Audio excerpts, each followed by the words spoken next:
Welcome to my channel.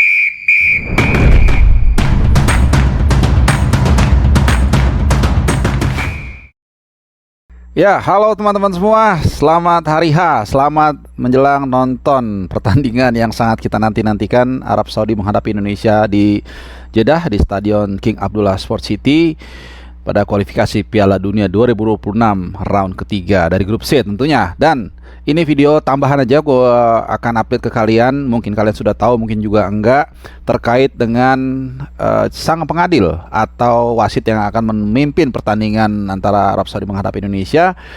Dan tentunya juga soal VAR. Gue ingin menjawab sekali lagi buat kalian yang belum terinformasikan, yaitu pertandingan semua di round 3 kualifikasi Piala Dunia zona Asia itu harus atau mandatori menggunakan VAR. Ya, itu sekedar tambahan buat kalian supaya nggak berulang-ulang nanyanya.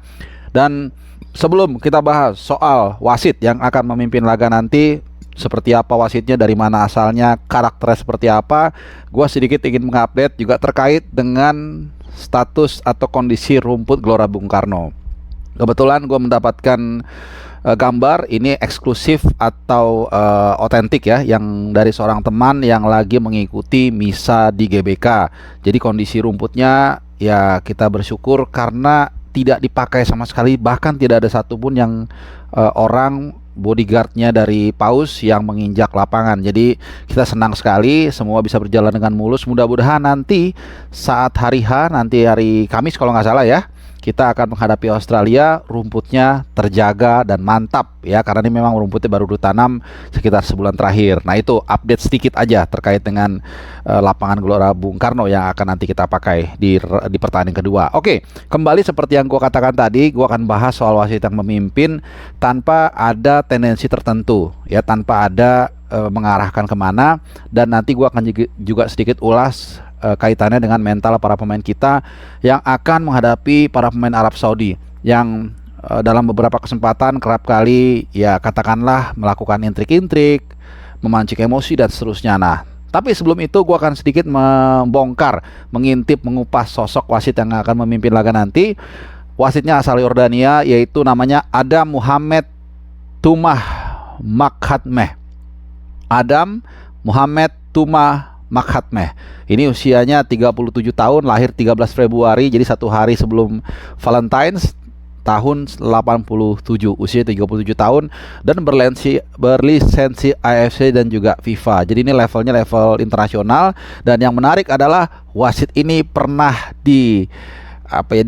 dikecam mungkin oleh Umuh Mukhtar ya, ini manajer dari Persib Bandung, karena dianggap merugikan Persib Bandung saat bermain imbang 1-1 menghadapi Arema. Betul, jadi wasit ini memang juga ternyata tidak asing, cukup familiar dengan para pecinta Liga 1 sepak bola Indonesia, karena dia merupakan satu dari beberapa wasit yang diminta oleh LIB melalui tentunya Erick Thohir untuk membenahi sang pengadil yang ada di Liga 1, yang tentunya saat ini kita juga sudah memakai VAR. Jadi mudah-mudahan dengan perkembangan yang dilakukan oleh Erick Thohir dengan menerapkan VAR, para pemain itu jadi terbiasa ketika nanti main di level antar negara misalnya seperti ini dan ada VAR, jadi mereka sudah terbiasa dan bahkan kalau bisa memanfaatkan VAR tersebut ya. Artinya jangan sampai nanti ketika kita nanti terpancing malah kita dirugikan, karena sekarang sudah ada CCTV-nya sepak bola, yaitu VAR, yang bisa mengintip apa yang dilakukan oleh pemain walaupun itu tidak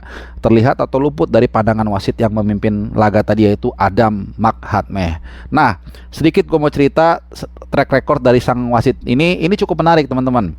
Ini wasit yang terbilang galak. Kenapa? Karena sudah 4 pertandingan di Liga 1 dipimpin oleh yang bersangkutan, oleh Adam, dan dalam 4 pertandingan tersebut 21 kartu kuning keluar dari kantong dari sang pengadil. Jadi kalau di rata-rataan itu hampir 5,5 kartu kuning per pertandingan. Ya, meskipun ada satu pertandingan yang dia tidak mengeluarkan kartu sama sekali. Artinya orangnya saklek ya. Jadi memang kalau harus kartu dia keluarkan kartu, kalau enggak ya enggak. Nah, tapi yang menariknya dari pertandingan yang dipimpin tersebut itu 3 diantaranya berhasil mendapatkan poin. Tim away-nya berhasil mendapatkan poin.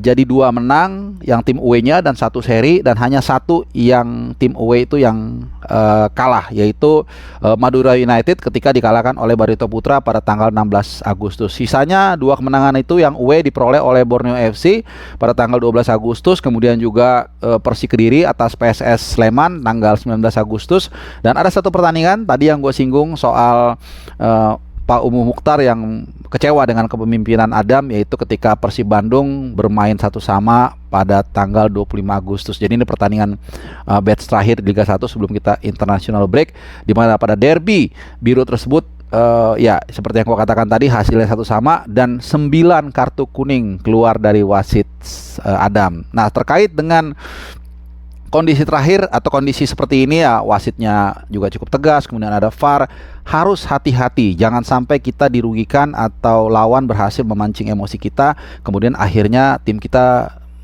rugi ya, dirugikan dengan mungkin mendapatkan penalti atau mungkin kena kartu.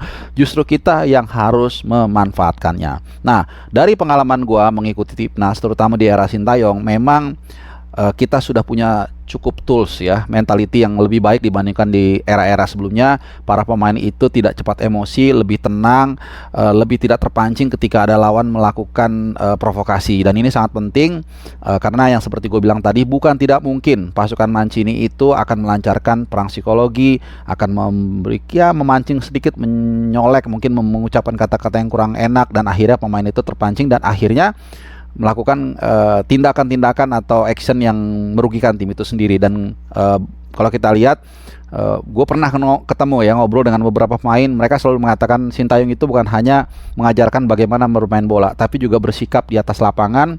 Makanya kalau kita lihat ya, kalau kalian perhatikan di era Sintayong itu pemain jarang sekali melama-lamain waktu. Sintayong itu paling gak suka, dan itu ditanamkan betul kepada Witan Sulaiman dan kawan-kawan. Meskipun dalam keadaan unggul sekalipun, kita tidak boleh melakukan itu, walaupun kadang-kadang suka naif ya teman-teman ya. Kalau kita ingat di Piala Asia U23 kemarin, waktu kita unggul 2-0 dari Korea Selatan, karena kita terlalu kasihkan menyerang, kurang bisa menjaga keunggulan, malah akhirnya jadi kesusul jadi 2-2. Tapi yang jelas mentalitas dari para pemain ini juga, dan juga attitude-nya sangat penting ya. Ini yang ditanamkan oleh Sintayong dalam menghadapi pertandingan-pertandingan ketat dan juga lawan yang mungkin akan mencoba memprovokasi tim kita. Dan gue yakin banget itu sudah tertanam di para pemain, dan itu menjadi modal yang berharga buat kita menghadapi Arab Saudi nanti. Oke.